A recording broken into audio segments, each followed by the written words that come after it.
Good afternoon. My name is Martin O'Leary, and I'm from Houston, Texas. My question to you is this.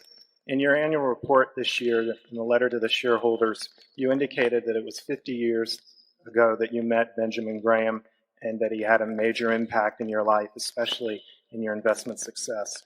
Moreover, you've stated in the past that The Intelligent Investor is by far the greatest book ever written on investing.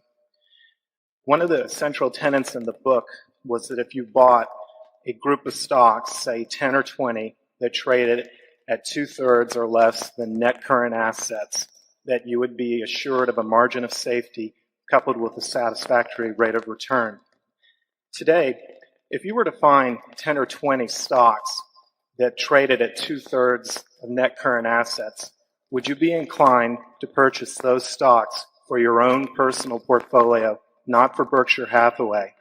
And the second question, since I've mentioned the book, I was wondering which books that you and Mr. Munger have been reading lately and would recommend. Thank you.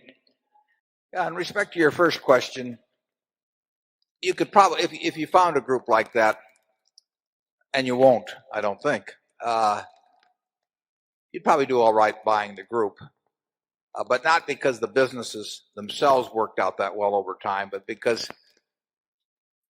there would probably be a reasonable amount of corporate activity in a group like that, either in terms of the management's taking them private or takeovers or that sort of thing. But those sub-working capital stocks are just almost impossible to find now. And if you got into a market where a lot of them existed, you'd probably find wonderful businesses selling a lot cheaper too. And our inclination would be to go with a cheap, wonderful business. I don't think you'll get in a high market or something close to it. I don't think you'll get a lot of sub-working capital stocks anymore. There's just too much money around to promote deals before they really get to that point. But that was a technique. It was 50 years ago. And is Walter Schloss here still? Walter, are you here? Stand up if you're here. I met Walter 50 years ago when I met Ben Graham. And why I know Walter's came out this year, but he already knows everything I've been talking about, so he may have left. Walter actually has practiced in securities much closer to the original.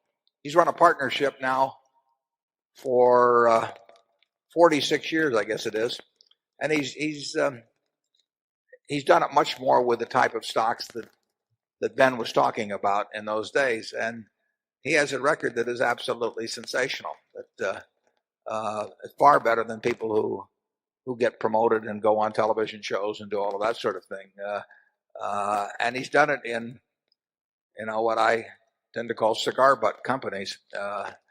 You get one free puff and that's about it, but they don't cost anything. And that was the sub-working capital type situations. Walter's had to extend that somewhat, but it's been a great record over a considerable, 46 years, a very considerable period of time. So I think if you found that kind of a group and did it as a group operation, and Ben always emphasized a group operation, because when you're dealing with lousy companies, but you expect a certain number to be taken over and all that, you better have a group of them. Whereas if you deal with wonderful companies, you only need a couple.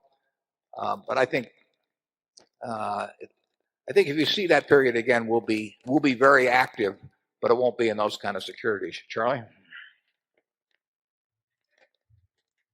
Yeah, and there's another change. In the old days, if the business stopped working, you could take the working capital and stick it in the shareholders' pockets. And nowadays, as you can tell from all the restructuring charges, when things really go to hell in a bucket, somebody else owns a lot of the working capital. The whole culture has changed. If you have a little business in France and you get tired of it, as Marks and Spencer has, the French say, "What the hell do you mean trying to take your capital back from France? They're French workers in this business." And they don't care. They don't say, "It's your working capital, take it back when the business no longer works for you." They say, "It's our working capital."